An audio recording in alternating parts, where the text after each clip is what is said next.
Just received my Makita MAC700 2 horsepower compressor.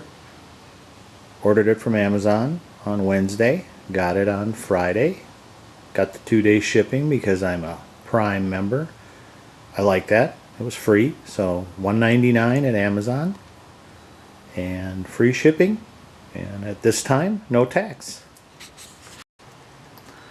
Here are the specs that are on the side of the carton. Take a look. You can see what it all says. And now we're going to open it up and I'm going to show you how to set it up. So it looks pretty good. Just kind of taking a look at what came out of the box. It just lifted right out of the box in this condition. A little bit of oil leak, probably from when they tested it. But other than that, looking pretty good. No damage, but I can see from the carton that if it were to fall or bang into some other shipment delivery, it could definitely get bumped into and cause some damage, which mine isn't, so I'm pretty excited about that. So here's what y'all get with your compressor. It's a small little thing, kind of nice. Hefty though, it's a little over 50 pounds, so kind of drag it around. You get your pump oil right here, and so I'll be putting that in a minute. You get your air filter right here, put that on in a second, and you're going to get your oil filler tube, because if you look right over here, that's where you're going to put the oil, right in there. So that'll fill the crankcase full of oil, and so I'm going to do that right now. No need to show you that because I'll probably spill something. So anyway, that's where the oil goes. So I added the oil. I actually added everything that was in that tube, or in that little jug they gave you. If you look down here, there's the oil fill. I'm just slightly over the red dot, which shouldn't make any difference. Well, it doesn't make any difference to me, so I'm not going to worry about it. Now, that's where I removed the little plastic plug, and now I'm going to put this in. There's your oil tube that came in the package of parts when you first opened it up. Now the next thing is we're going to put the air filter in. That's over on this side. That's where it's going to suck in air. And then over on this side, if you look up in there, that's where the air is going to come out of the compressor head and then flow over into the itty bitty little tank. So there you go. Next step is to put the air filter on. I'm going to use this PTFE tape, which is also known as Teflon tape. Same kind of stuff they use in frying pans, also in plumbing and everything else. That makes sure that if you ever have to take it off, you can. So I wrap that around the threaded end here of the air filter.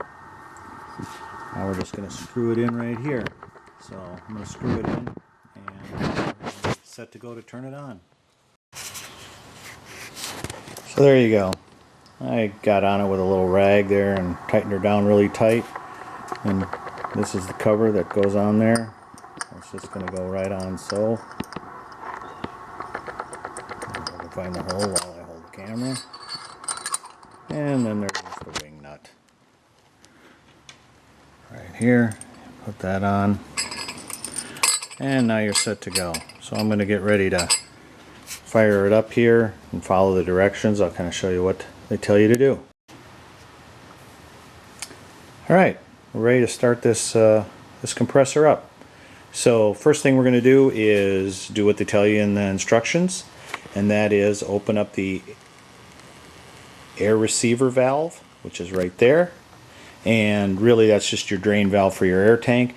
But what they want you to do is run the air compressor for about 20 minutes without any load on the pump head and the reason for that is to make sure it gets all lubricated and that. Another thing I didn't mention before was the oil that I put in it from Makita is actual compressor oil, and their recommendation in there is do not use regular motor oil. That can cause problems according to Makita. So when you do change oil, make sure you get actual compressor oil, and just read the manual to see what temperature conditions you're going to use it in. So there's the drain valve we're going to open up there. So that's open. Okay, we have the unit plugged in. Did have a little trouble though. I thought I'd do a test run just to quick start it up, and it blew the circuit breaker, so had to rearrange that. Don't know if that's a issue or not. Don't think it is. But anyway, so now I'm plugged in. Come over here, and I'm going to start it up. So now you can hear it run. It's pretty quiet, you know. And so I'm going to let it run for. I'm going to turn that down. So feel down here, I got air leaking out of the tank, which means no air is going to be built up in the pressure in the tank as of yet. I'm going to go in, put a timer on, run it for about 20 minutes, and then there's a little bit of a smell of oil, but we'll see in 20 minutes if that's still there. Brand new unit, you know. So there you go, nice and quiet. Well, it's been running for about 20 minutes now, a little bit over actually. So I'm going to close the valve down here, and then so there you go. It's a lot quieter without that air. Now we'll kind of see how fast it gets up to pressure. While we're doing that, I give a little heat test here. A little bit of warmth in the compressor. Head-wise, it's hot, but you know it's warm. But you can put your hand on it. I wouldn't hold it longer than 5-10 seconds. The oil is looking like it's got a little bit of foam there, you know, from moving around. I'll probably let some oil out just to get it down to that red dot. There is a little smell of oil in the air. This could be. We're already up to 100 pounds. So that's where that's at.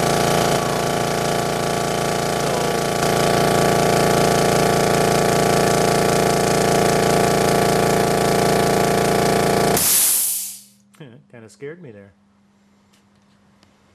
Took about a minute and 10 seconds to get up to full pressure. That's not bad. What I did was I actually drained out a little bit of extra oil that I did add when I added all the oil that came with the unit. The drain plug actually is underneath the view plug. Now you can see I'm right at the red line, and so I drained it out and just undid it a little bit and used a 10mm wrench. And do not use a crescent wrench. I started with that, and you will round off that nut and then you'll be extremely irritated. So if you want to look at the oil though, you can see that just that 20 minutes of running created a fairly dirty oil. So being a little bit fussy myself, I'll probably go pick up some replacement compressor oil at one of the local machine shops around here, and I'll probably drain that out in a little bit and put in fresh oil. You have to realize these are motors, and then when they were built they have metal filings and all the machining that gets done, and they don't get that all out when they so it's best to change that oil right away then, and it'll help a lot. So that would be my recommendation after a little bit more use. Okay, let's just wrap this up. Makita recommends that after you're done using it, what you do is you come over here, you turn off the switch, so now the actual unit's off. You can then well, that's one way to let the air out. the other way is to actually, and that took it down to 30 pounds. That's the relief valve.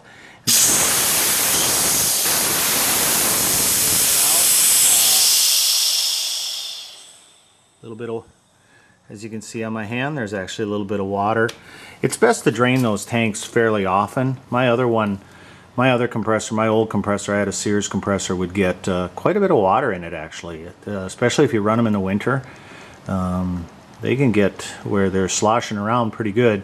And on that one they did not have a relief valve like that, or a valve to drain it, so it was a real pain in the butt.